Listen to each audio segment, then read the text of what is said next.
하나님의 말씀은 요한복음 5장 말씀이 되겠습니다.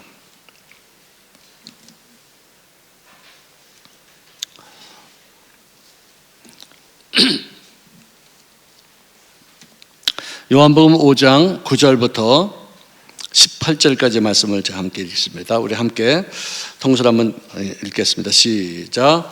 그 사람이 곧 나와서 자리를 들고 걸어가니라. 이 날은 안식일이니 유대인들이 병 나은 사람에게 이르되 안식일인데 내가 자리를 들고 가는 것이 옳지 아니하니라. 대답하되 나를 낫게 한 그가 자리를 들고 걸어가라 하더라 하니 그들이 묻되 너에게 자리를 들고 걸어간 사람이 누구냐 하되 고침을 받은 사람은 그가 누구인지 알지 못하니 이는 거기 사람이 많으므로 예수께서 이미 패하셨음이니라.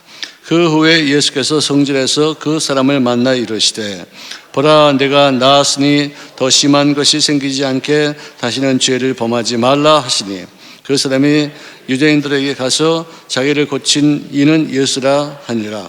그러므로 안식일에 이러한 일을 행하신다 하여 유대인들이 예수를 박해하게 된지라. 예수께서 그들에게 이르시되 내 아버지께서 이제까지 일하시니 나도 일을 한다 하시매 유대인들이 이런 말미암아 더욱 예수를 죽이고자 하니 이는 안식일을 범할 뿐 아니라 하나님을 자기의 친아버지라 하여 자기를 하나님과 동등으로 삼으심이로라. 아멘. 오늘 날씨가 참 좋습니다. 봄보러 봄이 왔습니다. 교회가 조금 텅 비었습니다. 어디로 놀러 다녔습니다. 산천 좀 올 줄 사서 봄 기운을 맞이하기 위해서 지금 산천으로 떠나간 줄로 믿습니다. 아닙니까?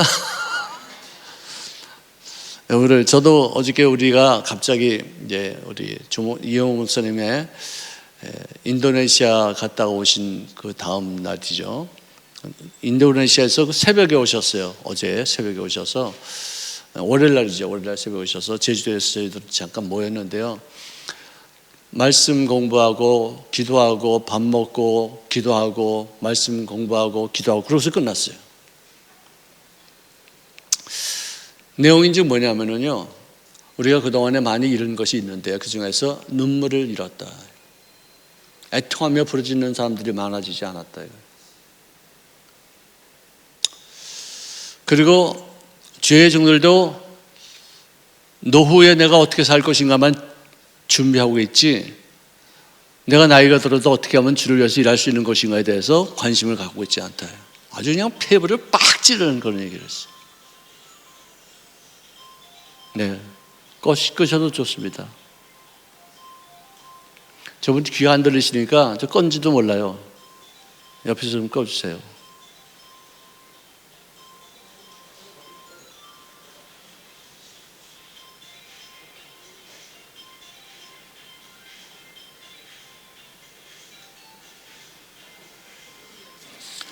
따따땅땅땅땅땅.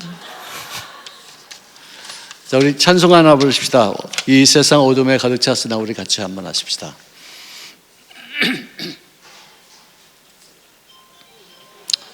네. 그걸 무음으로 해줬는지 끄세요. 예, 끄세요. 네, 찬송가 우리 이 세상 어둠에 가득 찼나 G 코드입니다.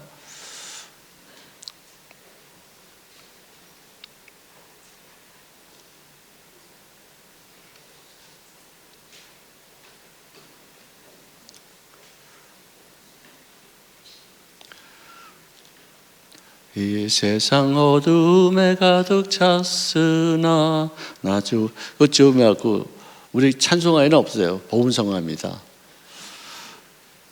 이 세상 어둠에 가득 찼으나 나 항상 주 앞에 나옵니다. 네.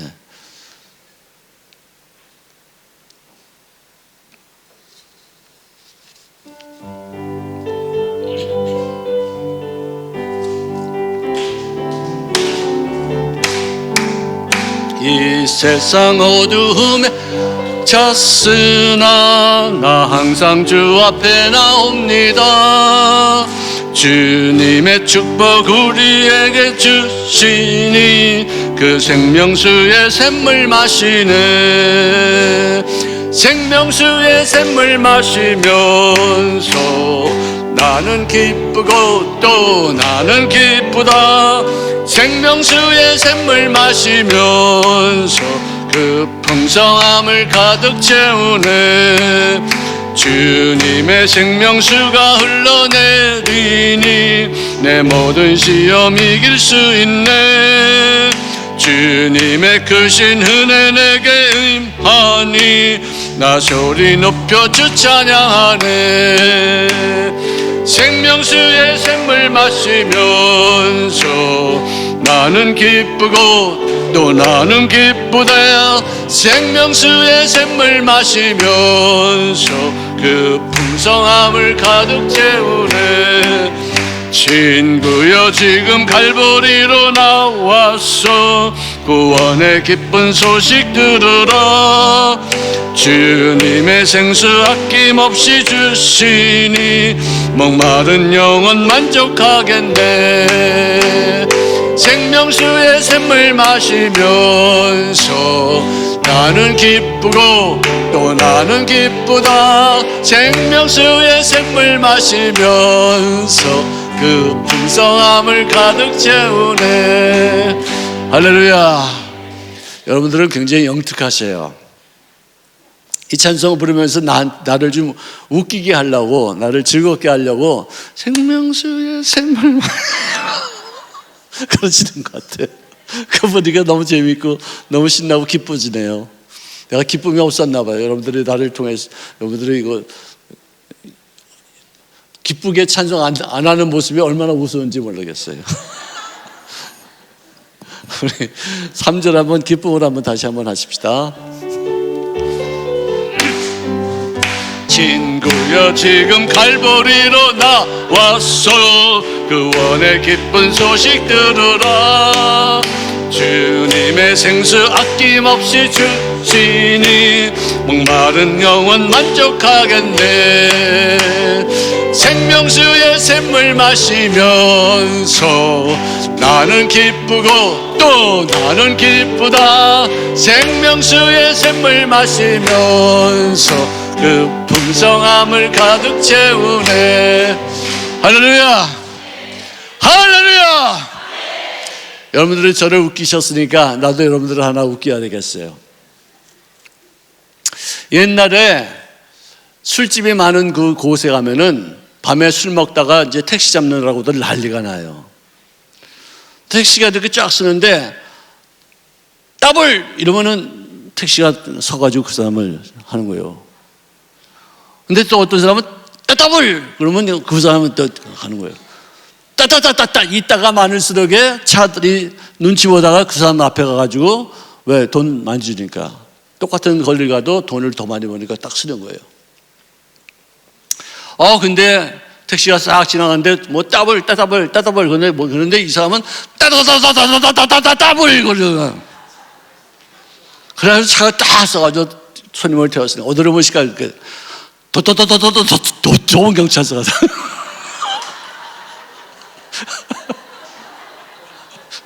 이 사람 말 더듬이에요. 근데 따블 너 주는 줄 알고 섰더니 도봉 경찰서 가죠.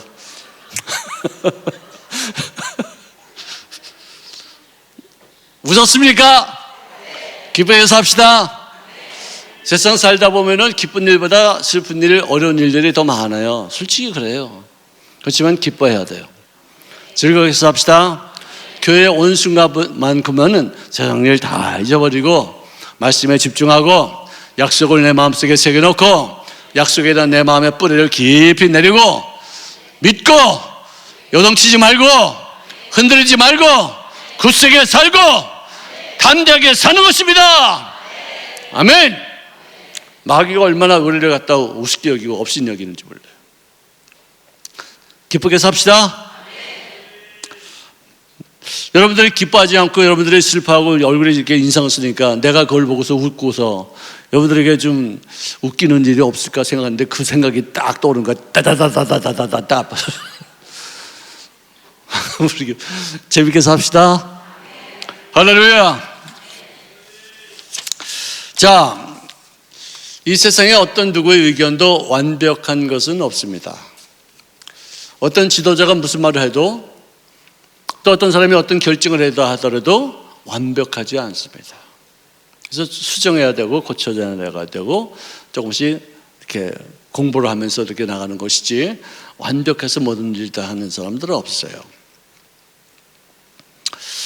자, 북한도 우리가 이렇게 보기에는 참 너무 안타까워요. 우리 대한민국도 완벽한 나라는 아니지만 북한은 너무 미숙한 나라예요. 전 세계가 지금 서로 화목일변도예요.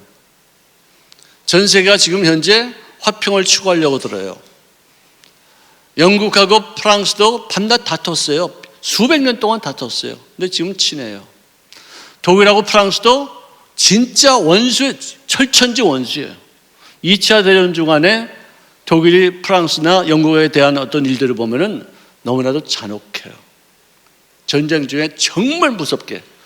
그리고 죽은 사람들도 수천 명, 억대가 죽었어요. 그런 무서운 일들이 있었는데도 불구하고 요즘은 보면은 서로 협력해야지 서로 잘 살 수 있다 이거예요.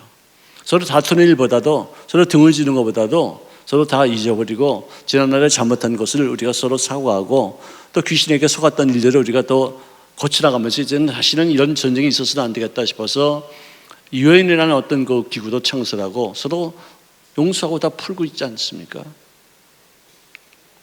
일본도 정말 우리가 한 걸 보면은 정말 이가 갈리고 절대로 용서할 수 없죠. 지금 하는 짓거리도 지금도 아주 우습게 얘기해요. 우리가 그 전에 이게 완벽하게 정말 용서를 받아내려면은요, 우리가 강한 나라가 돼요. 아멘.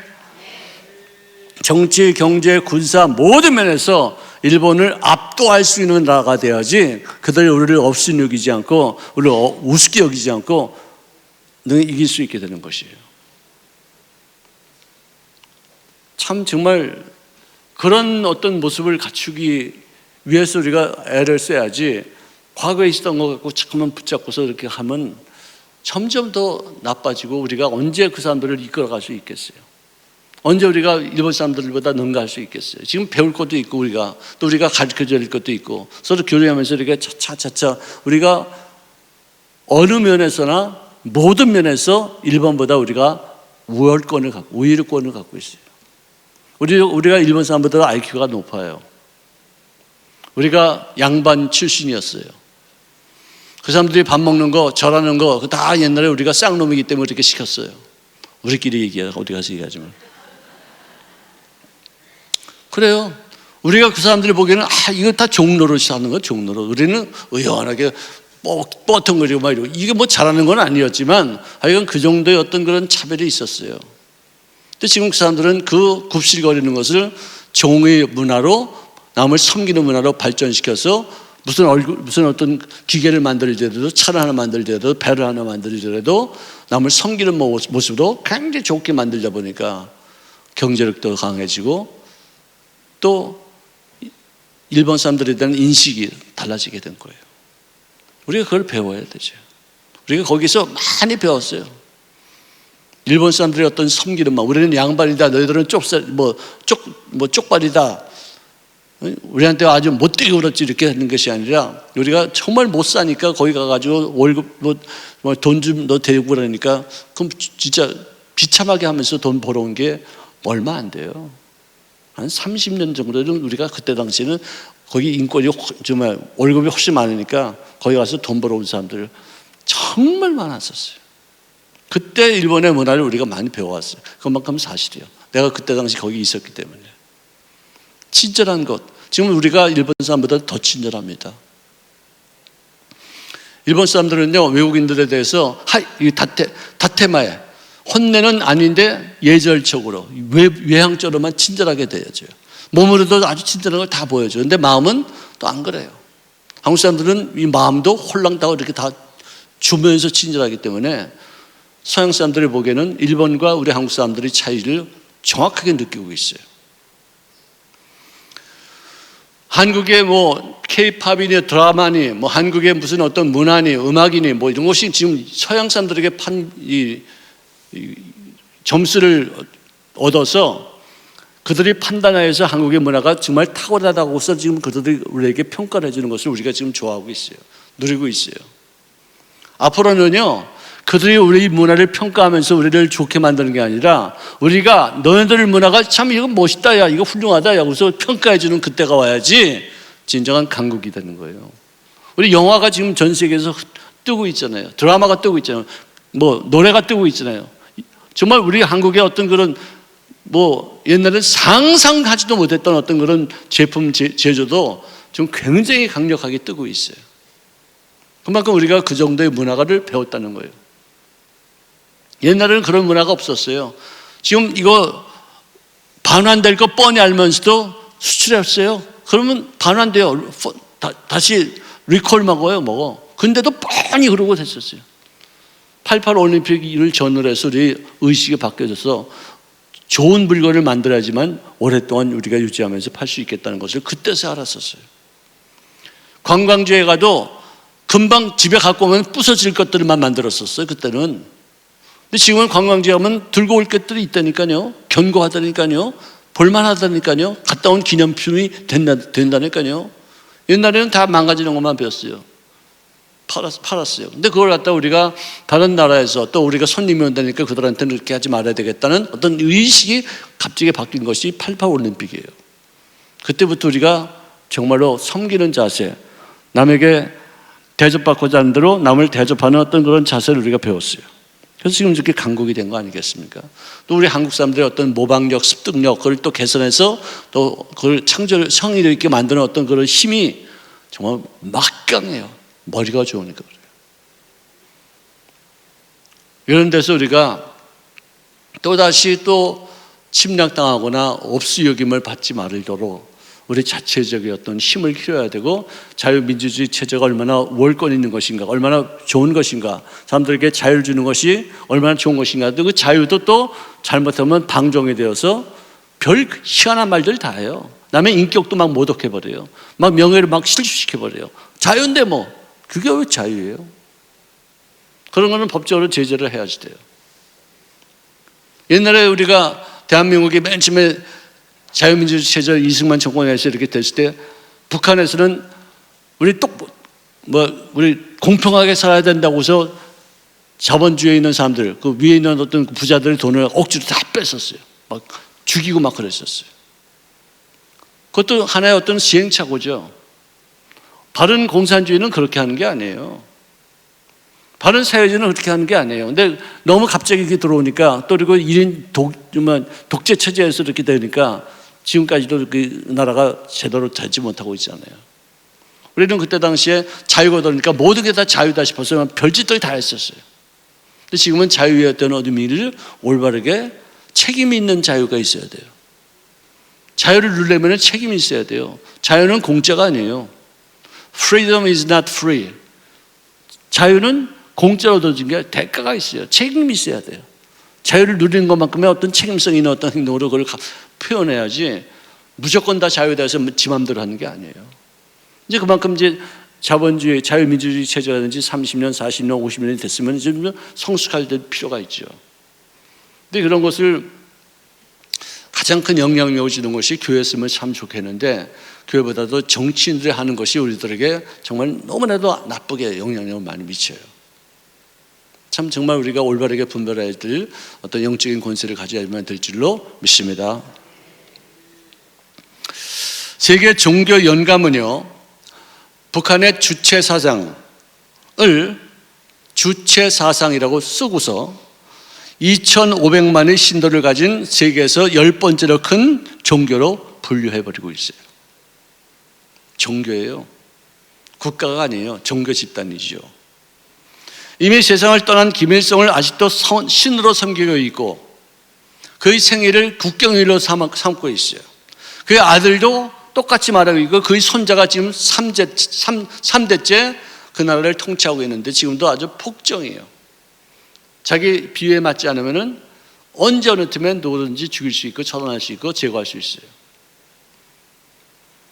어떤 자라를 기르는 그런 곳에서 자라가 제대로 이렇게 자라지 못해도 물도 지금 공급이 안 되고 전기도 막 끊어지니까 이 산소 공급도 잘못해서 많이 죽고 그러니까 그분이 김정은 그 위원장 동지께서 거기를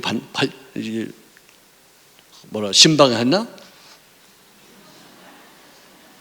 그래가지고는 자라를 죽이는 너는 인간도 아니야 자식아, 너 같은 놈은 인간도 살 가치가 없어, 뭐 욕을 했겠죠. 힘을, 너는 인간이 아니라는 거, 살 가치 없다니까 당장 끌고 가서 그냥 처단해버려요. 그런 나라예요 거기가요. 정말 무섭죠.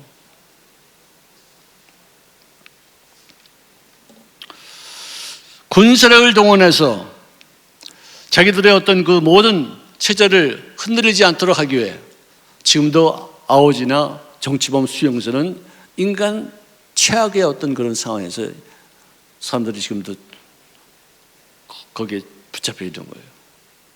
그런 나라가 어디 있어요 진짜. 그래서 우리는 국면을 분열하지 말고 북한을 우리가 서로 사이좋게 지내야 되고 통일을 위해서 대화를 해야 될 필요성이 있겠지만 그들을 우리가 닮아갈 필요가 뭐가 있겠어요. 이렇게 전 세계에 이런 공포를 주고 협박을 하고 미사일 쏘고 핵탄두를 갖다가 만들고, 그것도 서울 한 복판에서 800m 위에서 핵탄두를 터뜨릴 수 있는 어떤 그런 연습을, 그런 실험을 하고 있잖아요. 미국이 주적이 아닙니다. 그 사람들에게는 그렇게 말을 하지만 진짜 주적은 우리 대한민국이에요. 왜? 대한민국을 공산화시키고자 하는 마음이 있기 때문에. 끊임없이 우리에게 고통을 주고 있어요. 끊임없이 유업을 하고 협박을 하고 있어요. 자, 다니엘서 이 2장 44절에 이런 말씀이 있습니다. 이 여러 왕의 시대에 하늘의 하나님이 한 나라를 세우시리니 이것은 영원히 망하지도 아니할 것이요 그 국본이 다른 백성에게로 돌아가지도 아니할 것이요 도리어 이 모든 나라를 쳐서 멸망시키시고 영원히 설 그런 나라가 임하게 될 것이니라. 이 나라가 누구 나라예요? 하나님의 나라인 줄로 믿습니다. 주님의 왕 되셔서 다시 오실 그분이 다시 우리를 위해서 세우실 나라가 바로 그런 나라예요. 이 나라가 되기 전까지는 전 세계에 있는 모든 나라가 완벽하지가 않아요. 온전하지가 못해요. 서로 갈등하고 서로 대화를 해야 되고 서로 싸우려고 들고 그렇게 돼 있어요. 근데 전 세계에서 지금 가장 괴로운 나라가 남과 북이에요. 이렇게 대치가 오랫동안 되고 지금도 포기하지 않은 상태를 유지하고 있다는 것이, 이건 너무나도 기가 막힌 현실이에요.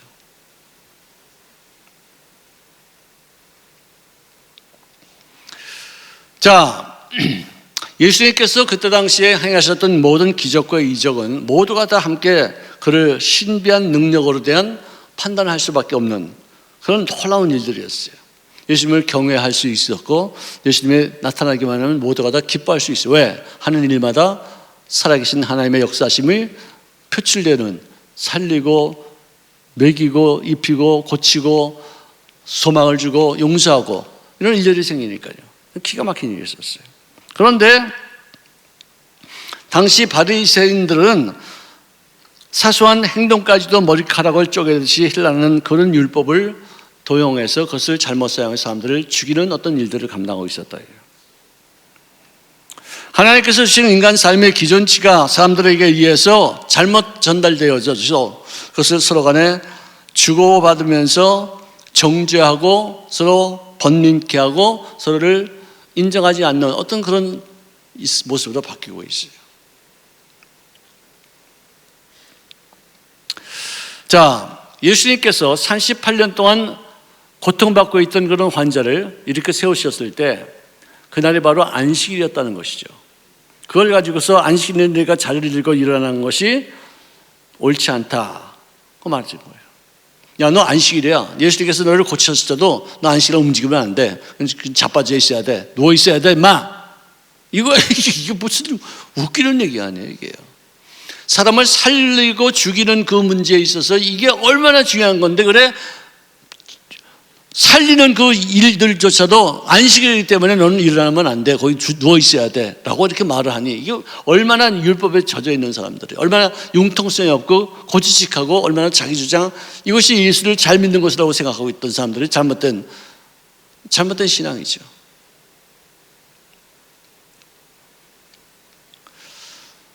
저는요, 어떤 분이 코로나에 걸렸다고 그러면은요, 충분히 잘 쉬세요. 교회에서 기도 많이 할 테니까요, 교회에 나오지 마시고요, 이렇게 유튜브라도 이렇게 해서 예배를 잘 드리세요. 왜? 교회 나왔다가 또 무리가 되거나 또 그것이 또 옮겨지거나 그러면 공공의 유익에 손상이 되는 거예요. 주일날 나와야 되는 게 사실이지만 이런 상황 속에서는 우리가 좀 올바르게 융통성 있게 것을 잘 율법을 지켜야 될 거 아니겠어요? 어떤 분이 우리 연합 예배로 이렇게 부활절 행사하기로 했는데 그 예배 이후에 뭐 프로그램도 또 있고요, 뭐 여흥도 있어요. 또 뭐 가수 나오면 또 뭐 누가 나와서 어떤 연주 공연도 합니다. 그 다음에 이제 또 행사를 좀 더 재미있게 하기 위해서 행운권 추첨이 있어요. 행운권 추첨이 있다니까 되게들 좋아하시네. 근데 거기 나와서 어떤 일들을 할 때 그 어떤 가수나 또 무슨 뭐 이렇게 뭐 인터테인 그 뭐랄까 영을 할 수 있는 어떤 그런 리더를 이렇게 뽑는 데 있어서 예수 믿는 사람만 뽑으세요. 어떤 목사님이 그러세요. 성가 찬양만 하게 하세요. 아니 가곡은 어떤? 가곡이 왜 그 부활절날 왜 가곡을 합니까?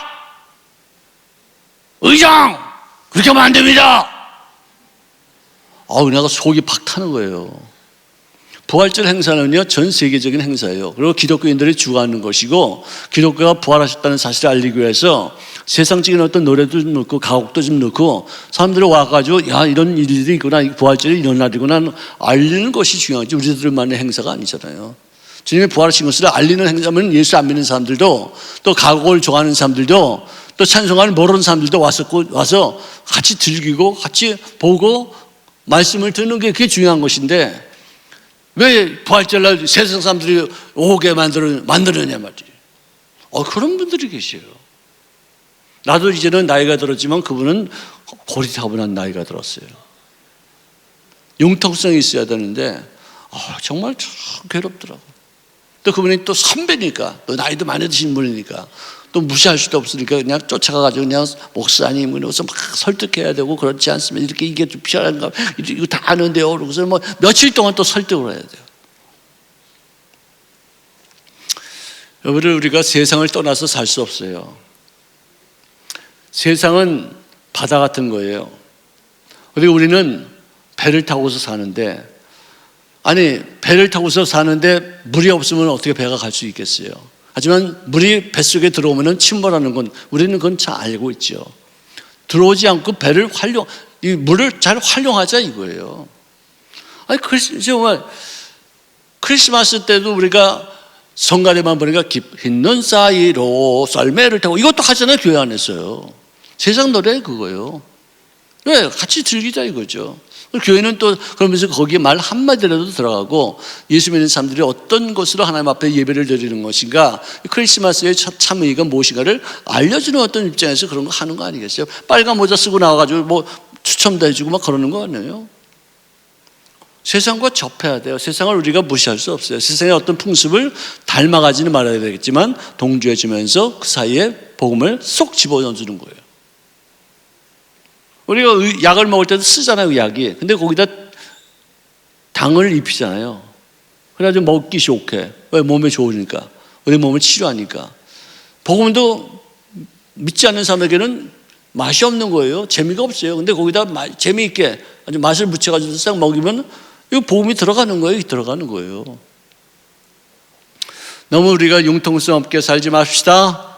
신축성 있게 우리가 삽시다. 남의 어떤 잘못들을 이렇게 포용하고 좀 더 배려심을 갖고 생각할 수 있는 어떤 그런 폭을 좀 넓히시는 기회로 삼아야지 판나 자기 주장만 하고 자기 어떤 거짓말만 하고 이건 아니다 저건 아니다 율법으로 따지면은 지금 38년 동안 누워있던 사람이 일어나는 상황인데 일어나서 네 자리를 들고 가는 건 일한 거다. 그건 안식일을 범한 거다. 이 자식아 너는 범죄자다. 이렇게 하는 사람들이 어디 있어요? 같이 축하해 줘야 되고 기뻐야 되고 진짜 하나님이 너를 살리기 위해서 오늘까지 이렇게 참으시고 오늘 드디어 네가 하나님을 만나서 이렇게 걷게 되시니 얼마나 영광이냐. 같이 그냥 즐거워해 줄 수 있어야 되는데 이런 종교인들의 이게 문제인 거예요 이게.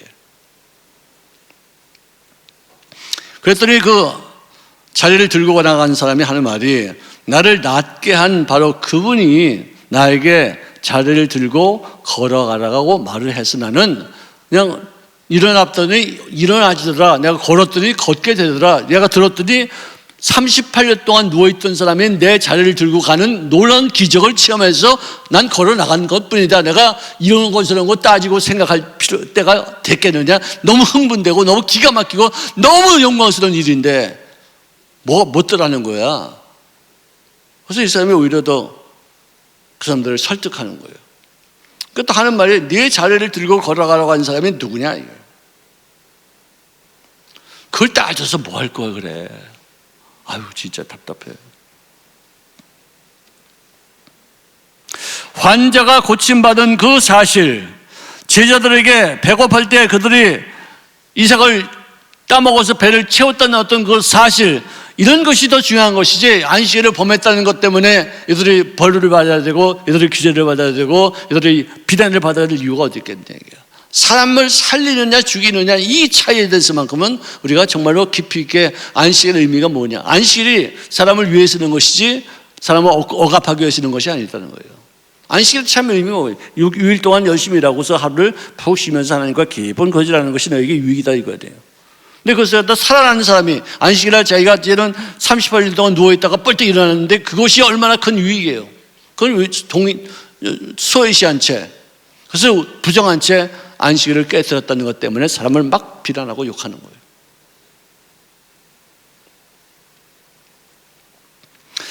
당신들의 제자들은 어떻게 장로들의 전통을 범합니까? 떡 먹을 때 왜 손을 씻지 않습니까?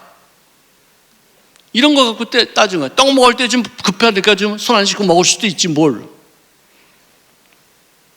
근데 그걸 갖다가 계명에 따라서 그냥 장로들의 전통을 하나님의 법을 범하는 것도 아니고 장로들의 전통을 범한다고.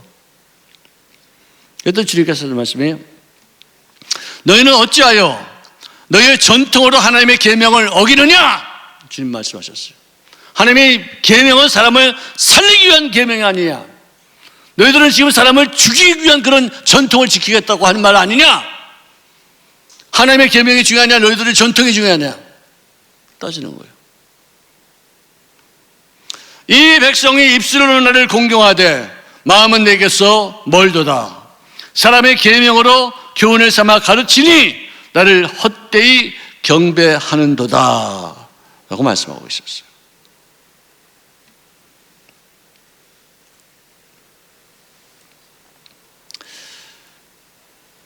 여러분들 요한복음 9장에도 시각장애인으로 태어난 사람들을 예수님께서 눈을 뜨게 하셨어요. 그런 상황 속에서 맨 처음에 제자들이 한 물은 말이 이것입니다. 이 사람이 맹인으로 난 것이 누구의 죄 때문에 맹인으로 태어났습니까?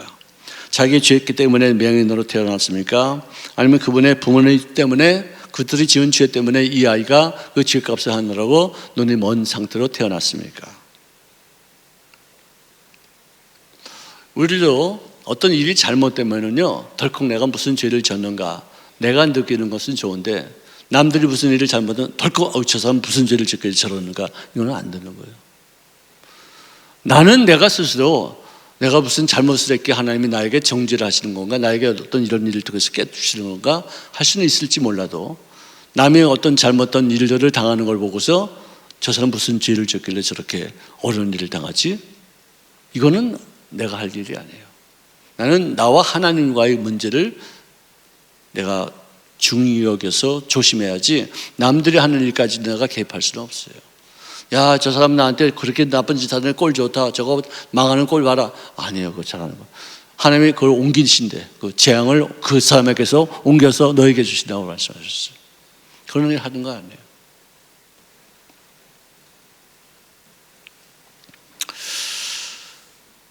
자, 분명한 것은 이 사람이 그 부모의 죄로 말미암아 된 것도 아니고, 또 자기 자신의 어떤 죄로 말미암아 이렇게 맹인된 것이 아니라 하나님께서 그에게 하나님이 하시는 일이 무엇인가를 우리에게 보여주기 위한 것이었다. 너무 놀라운 거 아니에요? 내가 고난을 받았어요. 고난을 받아서 이 고난 때문에 힘들어하고 괴로워하고 고통스러워하고 괴로워하다가 하나님과의 만남이 이루어져서 이 고난을 통해서 하나님과 깊은 교제가 이루어져서 주님 앞에 쓰임받는 인생이 됐다면 내가 그동안에 받았던 그 모든 고난은 뭐냐? 하나님의 영광을 나타내기 위해서 내가 받은 것이다라고 말할 수 있어요. 이게 믿음이에요. 고난을 우리가 피하지 않는 이유가 뭐냐? 이 고난을 통해서 하나님의 원하시는 뜻이 이 땅에 나를 통해 이루어지기를 원하시게 주셨다고 우리가 생각하기 때문에 그런 것이에요. 죄로 인한 고난이 있습니다. 죄로 인한 하나님의 심판도 있을 수 있습니다. 그렇지만 모든 지체 부자유가 모든 고난과 모든 역경이 그 사람이 지은 죄 때문에 이루어지지 않은 것은 모두가 다 죄 때문에 이루어진 것이라는 것은 아니에요. 절대로 그렇지 않아요. 그런데 주님 말씀하시기를 보라 네가 나았으니 더 심한 것이 생기지 않게 다시는 죄를 범하지 말라. 죄 때문에 생긴 것은 너와 나와의 문제지 남에게 그런 말 하지 말라 이거예요. 너 병 고쳤지? 거기 고통받은 이유 중에 하나가 죄 때문에인 것도 있어. 그러니까 다시는 죄를 짓지 마. 가늠하다 현장에서 잡혀있는 여인이 주님 앞에 끌려와서 죽음 직전에 주님의 구원을 받았을 때 주님께서 하신 말씀에 가라. 다시는 죄 짓지 않도록 하라. 말씀하셨어요.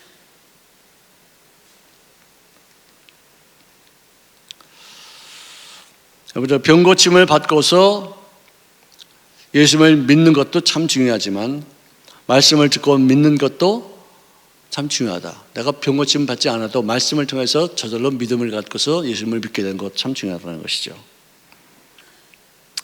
요즘 제가 텔레비를 보면서 개천국이에요. 요즘은 한국은 개천국. 개가 왕이에요. 개가 주인이에요. 어느 집에 그 개 전문 치료자가 갔는데 보니까 무슨 맛있는 먹을 걸 이렇게 주려고 그러면은 이놈이 이러고 있다가 확 일어나가지고 확 뺏는 거예요. 죽기 전에. 이렇게 돈 없으면 막 올라타고 그냥 뭐 끌어당기고 옷을 그냥 당기고 난리가 났어요. 이런 개가. 네? 이걸 이렇게 주려고 해도 그냥 이걸 빨리 달라고 막 난리가 나요. 이게 뭐예요, 이게 개가? 개가 주인이에요. 그리고 주인 아줌마가 이렇게 텔레비 이렇게 보고 있으면은 개가 탁 뛰어 올라가지고 막 나가라고 그래. 막 어라서 끌어내리고 막 그러고 자기 자리라고. 근데 그 주인 아줌마는 그래 아 미안하다. 루스는 쫓겨나가서 앉아가지고 땅바닥에 잘보다 앉아가지고 이러고 있는 꼬라지가 진짜 아이고 정말 너무나도 한심해. 나는 개 좋아해요. 나도 개 많이 길러봤어요. 아마 한 10대마리 이상 길러봤을 거야. 내가 평생에. 내가 예수 믿고 나서 그때는 한 번밖에 안 길러봤는데 그전에는 우리 집에 개들이 많이 있었어요. 난 개한테 물려서 여기 개 이빨 자국이 아직도 여기 있어요. 그래서 개 좋아요. 지금도 개 있으면 다 만들어주고 좋아요. 그렇지만 개에게 종노릇하면 안 돼요. 인간이 그렇게 타락했을까? 그렇게 자기 권위가 없을까? 그냥 막 올라타고 막 땡기고 막 그래도 아이고 무서워 막 이러고서 막 덜덜덜지 한 번도 소리치고 야단치거나 혼내키거나 채찍을 때리거나 이런 적이 없어요. 채찍을 때려도 신문지 같은 거 이렇게 하고서 빵 때리면 소리는 커도 하나도 안 아파요. 그렇게 해서 교육을 시켜야 되는데 그냥 오냐 하고서 네 하는 대로 하자 하니까 걔가 완전히 타락해가지고 주인을 아주 업신여기고 주인은 또 덜덜덜 떨고 응? 난 그 꼬라지는 난 진짜 아유. 그러니까 그 사람이요 그렇게 끊주세요. 개들은요 기가 센 사람을 알아보십니다. 개장수가 지나면 개들은요 그렇게 쌓았던 개들도 오줌을 절절절절 싸요. 개장수 개 팔아가지고 죽여가지고 팔아먹는 사람들 있잖아요. 딱 개들은 그거 알아요. 근데 그 사람이 딱 잡자마자 이게 막 발버둥 치는 거예요. 열매! 소리 큰 개 주제 어떻게 주인한테 이러기 막 소리가 그냥 막 짖고 막 난리를 치다가 그냥 나중에는 풀이 팍 죽어서 탁 꺾여 있더라고. 그래서는 그 하나하나를 다시 훈계하고 교육해가지고 개를 개답게 만드는 거예요. 개가 사람 위에 있다니까 지금은. 그랬겠죠. 이거 아니 나는 말이지 어떤 아줌마가 애기 그걸 뭐라 그러죠? 끌고 가는 거? 유모차를 이렇게 끌고 가길래 내가 애기가 어디 보자 이렇게 이쁘다 이렇게 하니까 그러니까 얼마나 놀래 내가 진짜 기겁을 하고 말이지. 아니 왜 개를 유모차에다 끌고 다녀 그래? 걔가 우리 애기야? 걔가 우리가 낳았어? 엄마가 그래, 그러니 엄마가 미안하구나. 우리 애들한테도 안 그러고 내 걔한테 그러냐니까. 지가 왜 걔를 낳았어요? 걔가 왜 내 새끼야? 왜 내가 엄마래야? 나 진짜 그거는요 귀신하고 같이 사는 거하고 똑같아요. 귀신 뭐라도 그래 네 말이 맞다 그래. 우리는 우울증 걸리고 낙심하고 주저앉고 그냥 귀신 눈치만 보고 진짜 똑같아. 걔는요 말도 알아듣지만 액센트로도 알아들어요. 일로 올래? 아니, 저리 가라 그러면은 살살 와요. 이리 와 이놈아! 그러면 도망가요. 나는 말로는 이리 와 이놈아 하지만 액센트가 강하니까 낑 하고 도망가요. 걔가 무슨 말을 갖다 많이 알아듣는 개도 있지만 대부분은 이 액센트 갖고 표정 갖고 이렇게 보는 거예요. 근데 주인이 근엄하고 의연하고 권세가 있으면은 걔가 그렇게 함부로 못 하거든요. 우리들도 마귀한테 근엄하고 권세 있고 당당하고 영적인 어떤 힘이 있고 그러면 마귀가 함부로 짓거리지 못해요. 너무 마귀를 주인 삼아. 마귀가 하자는 대로 해. 그냥 질질 끌려다녀. 반항도 못해. 물러가라고 그러는 얘기도 못해. 그냥 네 말이 맞다 그래. 아이고 그래 두려워하고 이렇게 되면 어떡하지 저렇게 하면 어떡하지. 그래서 밤낮 걱정하고 두려워하고 염려만 하지. 그걸 극복하고 그래 가서 물리치스. 그러다가 큰일이 하면 무슨 마귀 물리치다가 큰일 나기는. 마귀 물리치면 더 좋아지지. 정말 진짜는 나도 옛날에 그런 경험이 있기 때문에 내가 더 잘하는 거예요. 어떤 일이 있으면 그게 무서우니까 그게 잘못되면 어떡하나 싶으니까 담대하지 못하게 그냥 소심하게 앉아있을 때가 있었어요. 근데 나중에 보니까 이 마귀가 하는 짓거리는 거 아니까 내가 막 그냥 혼내키고 막 야단치고 그냥 물리치고 그냥 소리 지르고 막 그러니까 내가 염려하고 걱정하고 두려워하던 것은 일어나지 않아. 마귀만 또 도망가지. 오늘 염려 근심은 내가 염려 근심에 묶여있을 때 생기는 거예요. 또 그것이 또 이루어지는 거예요 이게. 두려운 거 있으면 거기 묶이지 말고 물리치시 바랍니다. 절대 여러분은 망하지 않습니다. 마귀가 물러가는데 왜 우리가 망합니까? 더 잘 됩니다. 마귀가 해코지하고 간다라도 잠깐 그것이 어려운 일이 있을지 몰라도 끝까지 부여잡고 밀어붙이면 반드시 우리는 승리의 결과를 올리게 될 줄로 믿습니다. 절대로 마귀한테 타협하지 마세요. 개 기르면서 우리가 공부하는 거예요. 난 강아지 그걸 어떻게 조련사가 강아지 고치는 거 보니까 어떨 때는 이 목줄을 갖다가 이렇게 묶어고서는 이거 킥킥거리게 줘요. 그걸 갖다 이제 부모란다.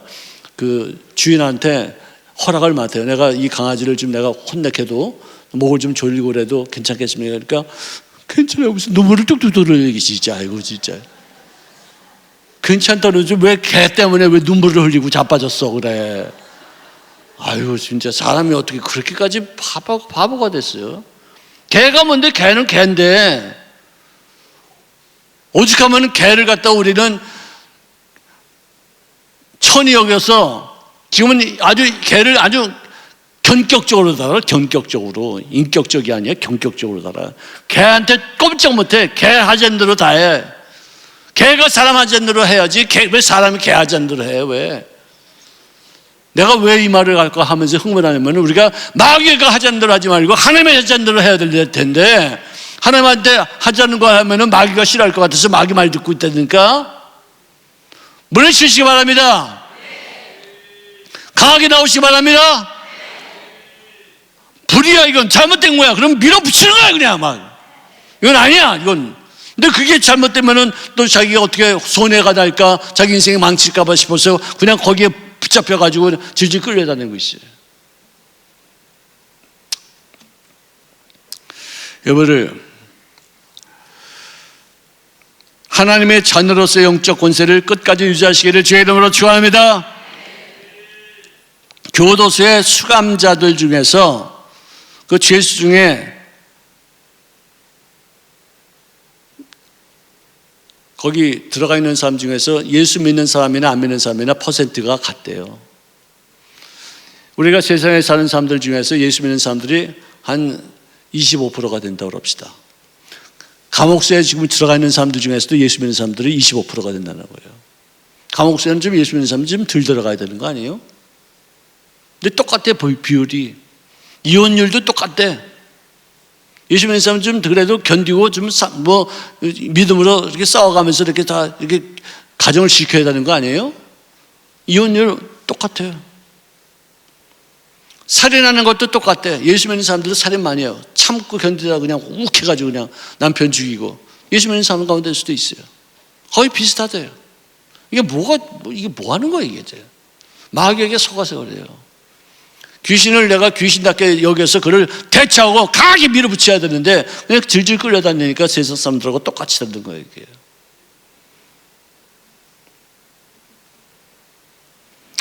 우리를 정말 이제 우리가 예수 믿는 사람답게 삽시다. 지난 월요일날 저녁 때 이영옥 목사님이 설교하시는 그 내용이 그거였어요. 왜 은퇴 후의 일들을 미리 생각하고서 조바심하고 하나님의 일도 안 하고 안전하게 살겠다. 그러고서는 처지고 있느냐 이거예요. 나도 뜨끔하더라고. 나도 이제 한 3년 정도 4년 정도 있으면 이제 은퇴하니까 내가 은퇴한다면 뭘 하지? 내가 어떻게 해야지 살 수 있을까? 내가 좀 그래도 나이 들어서는 좀 잘 살아야지. 뭐 이런 생각을 내가 하고 자빠졌더라고요. 뜨끔했어요. 내가 그렇다. 내 인생을 다 맡겨야 되겠구나. 알아서 하나님께서 하시는 것이지. 내가 내 인생을 또 뭐 행복하게 살겠다, 돈 좀 있어야 되겠다, 무슨 차를 타야 되겠다, 어떤 보육원 가는 것보다는 내가 그래도 한 집지라도 조그만 거 하나 있어야 되겠다. 이런 거 하고서 그냥 돈 모으려고 그냥 혈안이 돼가지고 주를 위해서 일하지 않은 그런 사람들도 많이 있기에 그런 말씀 하시는 거 아닌가 생각이 들어요. 선교사들 중에도 그렇대요. 선교사들 중에도. 그리고 그렇게 그동안은 많이 울고 많이 정말 하나님 앞에 간절히 기도하는 사람들이 많이 있었는데 요즘은 눈물 흘리는 사람들이 이렇게 없다는 거예요. 정말 우리 순복음 도움교회 식구들은 전 세계가 순복음 교회가 지금 퇴진하고 있는 모든 교회의 위상을 회복할 것이라는 것엔 믿음이 있더라. 우리는 그런 순복음 교회에 속해 있는 사람이기 때문에 사명감을 고취할 수 있기를 바랍니다. 한국 교회가 지금 많이 가라앉고 있는데 이를 일으켜 세울 수 있는 그런 교회는 순복음 교회밖에 없다. 여긴 바되어서 우리가 정말 열심히 다해서 준비하고 기도해야 되고 깨어 있어야 되고 죽은 사람들을 살리는 데까지 쓰임없는 인생을 살아야지. 언제까지 우리가 똑같이 살다가 이제 우리 후손들을, 우리 후배들, 목사님들이 어디 사역할 교회가 없어서 실업자가 되면 어떻게 될 거예요, 진짜. 진짜 굉장히 심각한 문제예요. 점점 더 심각해져요. 신학교는 점점 없어지지. 신학교 들어가는 사람들은 아무도 없지. 전부 다 후배들도 양성되지 않지. 그럼 교회 자동적으로 사라지는 거예요.